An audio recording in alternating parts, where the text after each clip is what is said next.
ini kadang-kadang seperti apa kok? Di sini juga ada. Ada kok tidak? Dia pendeta. Nah. Kadang-kadang kita melecehkan kemanusiaan. Nah, itu bermasalah. Saudara, Tuhan Yesus berkata, saudara, satu saat saya ada di suatu acara besar, ada di ruang kesaksian, satu ibu bangun, dia bicara. Ini saya bicara tentang jiwa yang bermasalah nih, menembus masuk pada ruang-ruang yang bermasalah bagi kehidupan sosial. Saudara, ini ibu bilang begini, satu saat antara dia tidur atau tidak tidur, Tuhan Yesus bawa dia, ada malaikat bawa dia ke surga. Jadi dia jalan-jalan, malaikat bawa dia jalan-jalan. Dia lihat ada satu ruangan, aduh, surga ini mewah sekali, bagus sekali. Oh iya. Tapi di itu ruangan itu, waktu dia lihat begini, ada mulut-mulut semua. Mulut semua. Jadi dia tanya, hei malaikat, yuk, kenapa di itu ruangan itu kok penuh dengan mulut-mulut saja? Terus bilang, malaikat jawab, dia bilang begini, oh itu mulutnya pendeta-pendeta itu. Kok kenapa mulut pendeta? Pendeta-pendeta itu khotbahnya bagus sekali, jadi dia masuk surga, dia mulut masuk surga. Kaki tangan semua di neraka. Wih, saya tersinggung betul itu. Pas sesi mau berkhotbah, saya bilang kepada itu ibu, kita dua klarifikasi yang tadi dulu. Kita dua selesaikan yang tadi dulu. Saya tanya dia, ibu tahu pisau? Iya. Tahu pisau betul? Iya. Coba ibu ambil pisau, potong ibu punya jari kelingking. Waktu darah sudah keluar, coba ibu bilang begini, sudah rasa. Bisa? Dia bilang tidak. Itu yang kita bilang. Kita satu tubuh, kepala kita ya Kristus, termasuk gerejanya itu. Tubuh Kristus adalah orang-orang percaya. Mata, karena dia mata, dia tidak lebih penting dari telinga. Kaki tidak lebih penting dari perut. Tangan tidak lebih penting dari telinga. Siapa yang malam-malam ketika perut sakit mau pi WC terus kaki bilang, perut minta maaf, perut tolong sendiri. Pergi sama-sama kan. Kita stroke, mau ke gereja, kasih tinggal bagian kiri, pergi saja. Alkitab mengatakan, kalau tangan terluka, mata ikut menangis. Dan kalau mata menangis, tangan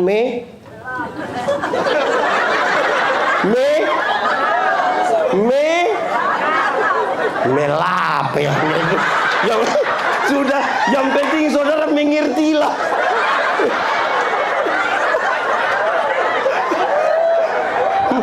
Iya kan? Karena kita saudara bicara persatuan.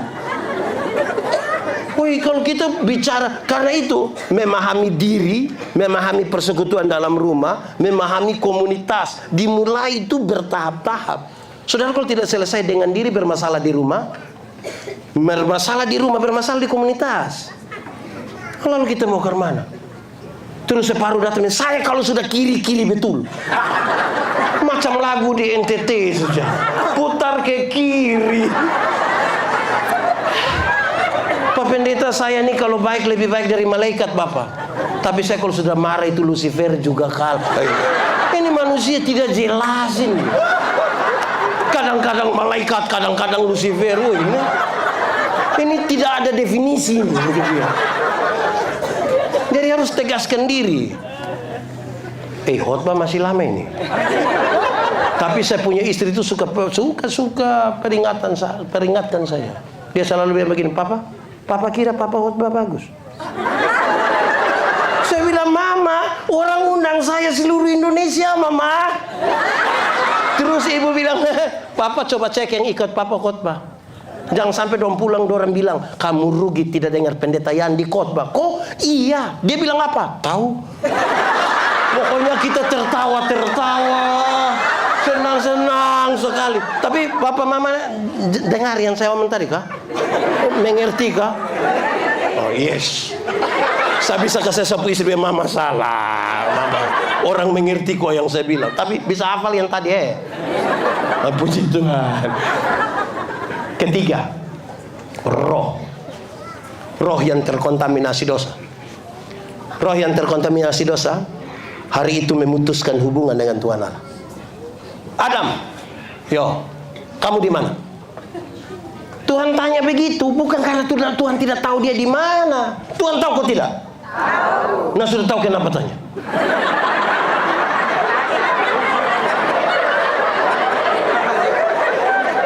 Tuhan tahu kan tidak? Lalu sudah tahu kenapa tanya? Tuhan pancing. Macam nelayan saja.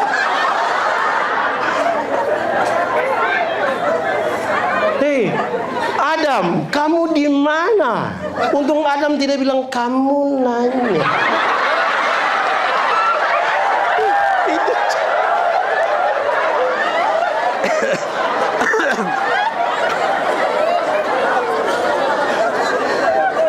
Adam, kamu di mana? Pertanyaan itu mengirim pesan. Adam, kenapa engkau memutuskan hubungan dengan saya? Ini sebuah pertanggungjawaban. Kenapa engkau memutuskan hubungan dengan saya?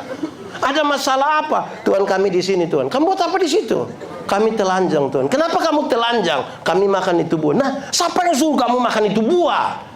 Dua baku Tuhan, sini. Tuhan panggil, Tuhan kasih dia dorang dua pakai pakaian kan? Kalau Tuhan yang buat pakaian, bagus ke tidak? Bagus. Bagus. Tuhan kasih makan, tapi apa yang kemudian Tuhan bilang?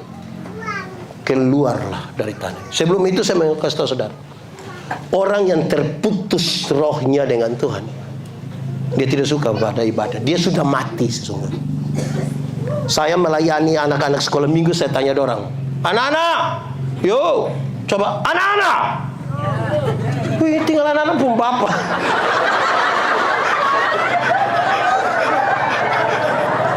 Anak-anak. Saya tanya dorang, apa beda orang hidup dan orang mati? Dorang jawab banyak. Tapi tiga itu membekas sekali. Ketika saya tanya, apa beda orang hidup dan orang mati? Dorang bilang begini. Satu, orang hidup itu bisa ke gereja Bapak, tapi orang mati tidak ke gereja. Betul? Betul. Tidak ada orang yang sudah mati pas hari Minggu terus dia bilang, tolong bawa saya dulu. Tidak ada. Orang hidup bisa ke gereja, orang mati. Terus saya kaget, saya bilang, anak-anak, yuk, kamu ngomong yang benar. Iya Bapak, kenapa? Oh, jadi yang hidup yang ke gereja, yang mati tidak? Iya. Oh, kalau begitu saya mau tanya. Kalau begitu kamu mau ngomong, kamu pun papa mama yang pemalas gereja ini, dorang sudah mati.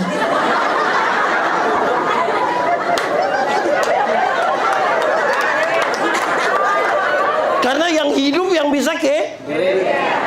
Kami pendeta-pendeta Gemit mungkin kita sama tapi saya kan belum konfirmasi. Tapi pendeta Gemit itu di liturgi pemakaman itu jenazah kalau sudah ada di lubang itu, pendeta Gemit selalu mengucapkan, nah, kita akan memakamkan jenazah ini sambil percaya pada kata-kata Tuhan Yesus. Tuhan Yesus berkata, akulah kebangkitan dan hidup. Barang siapa percaya kepadaku, dia akan hidup sekalipun dia sudah. Siapa percaya Tuhan, siapa tinggal di dalam Tuhan akan hidup sekalipun dia sudah. Siapa yang di luar Tuhan yang tidak percaya Tuhan, sekalipun dia ada hidup-hidup, sesungguhnya dia sudah mati. Oh, orang di Halmahera Barat ini hidup-hidup semua. Hidup-hidup semua kah? Oh, berarti gereja penuh sesaktir saya. Kedua, Pak Pendeta, orang hidup itu bisa makan Bapak, tapi orang mati tidak bisa makan. Betul? Memang betul. Tidak ada orang yang sudah mati 3 hari kita belum kubur, terus dia bangun dia bilang, hai, bubur juga baik. Tidak. Tapi saudara tahu, ada banyak orang hidup dia tidak urus. Papa mama hidup dia tidak pernah kirim beras. Pas mati baru dia bawa babi besar. Itu juga utang. Di sini ada yang begitu. Itu yang marga apa orang itu? Aneh-aneh kita begitu. Orang tua masih hidup itu beli kasih dia jas sudah, supaya dia pakai jas. Ini orang tua hidup dia jalan hanya pakai yuken. Pas mati kita kasih pakai jas. Dia masih hidup beli memang kasih dia sepatu.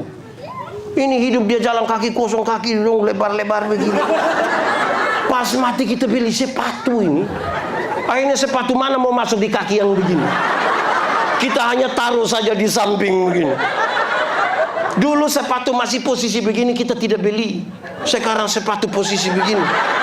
Mau naik begini. Sebegitu lagi ada harga lagi di sini.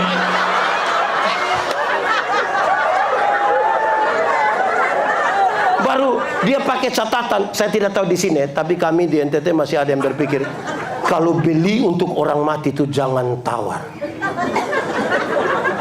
Di sini juga.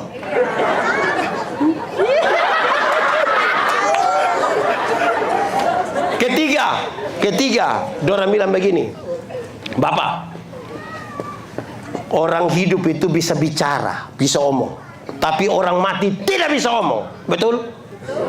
Betul? Memang betul. Tidak ada orang mati bisa omong. Kalau orang mati bisa omong, pasti waktu dia mati kan kita mau kasih mandi, dia kan buka dia pun pakaian toh. Waktu kita buka-buka, wah, pasti dia marah. Tapi karena dia tidak bisa bicara. Betul kok tidak?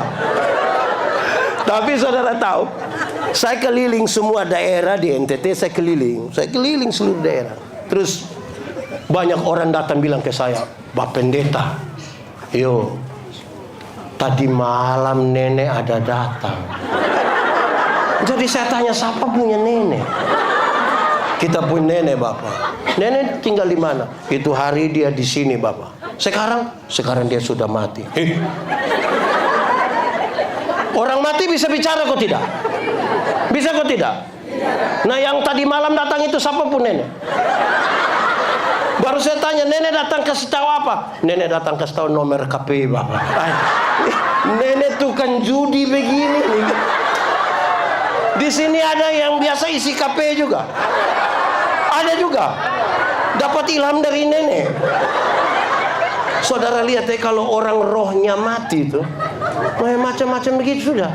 Saudara bicara, kenapa hal ini serius bagi sebuah konsolidasi dan persatuan? Semakin dekat seseorang dengan Tuhan, semakin dekat dia dengan orang-orang yang ada di sekitar. Semakin dekat sebuah relasi antara suami dengan Tuhan, makin dekat dia dengan istrinya. Amin toh? Amin. Ini sepi kantor pulang ini dong dua tertawa sendiri di HP.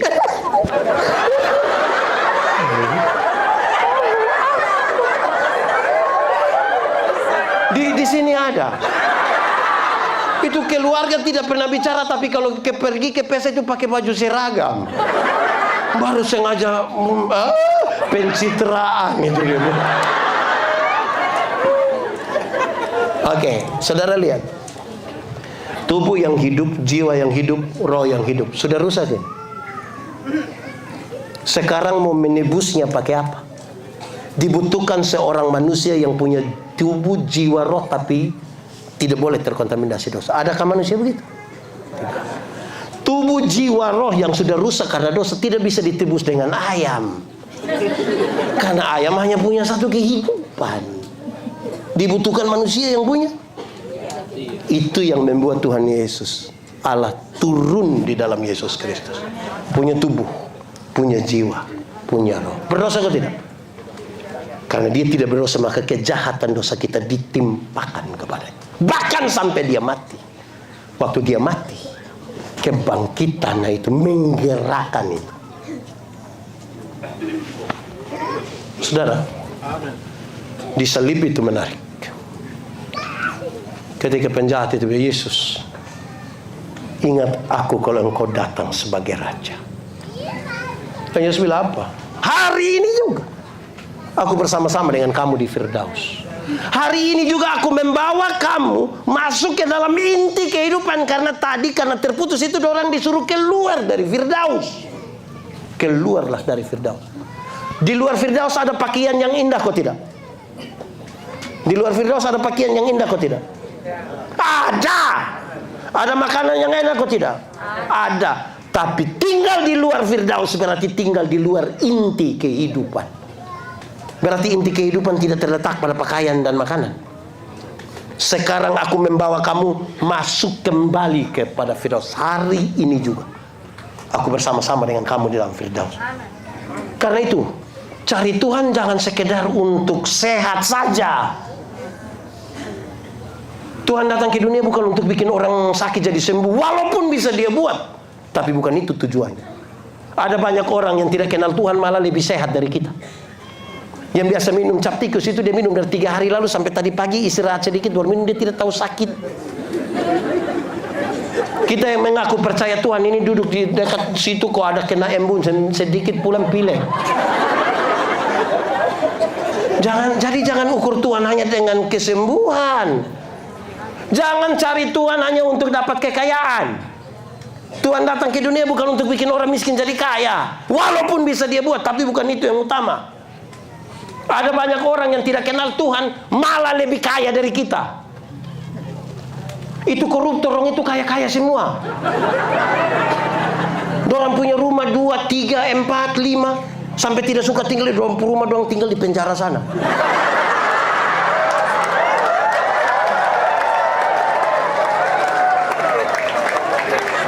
Kita yang mengaku kenal Tuhan ini yang sedikit-sedikit garam habis, sedikit-sedikit pulsa habis. Mau beli baju saja untuk Paskah pakai tanya di itu, mas, yo bisa bayar 6 kali.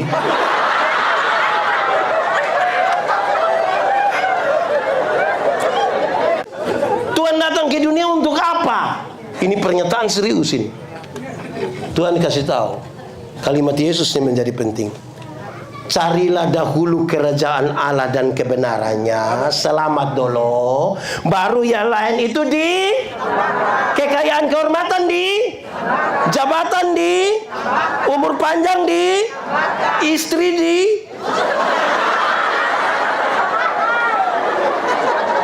Kok ibu-ibu kenapa tiba-tiba merah? Istri diberkati saja ya. Kita urus satu saja pusing, tambah satu lagi lebih pusing lagi.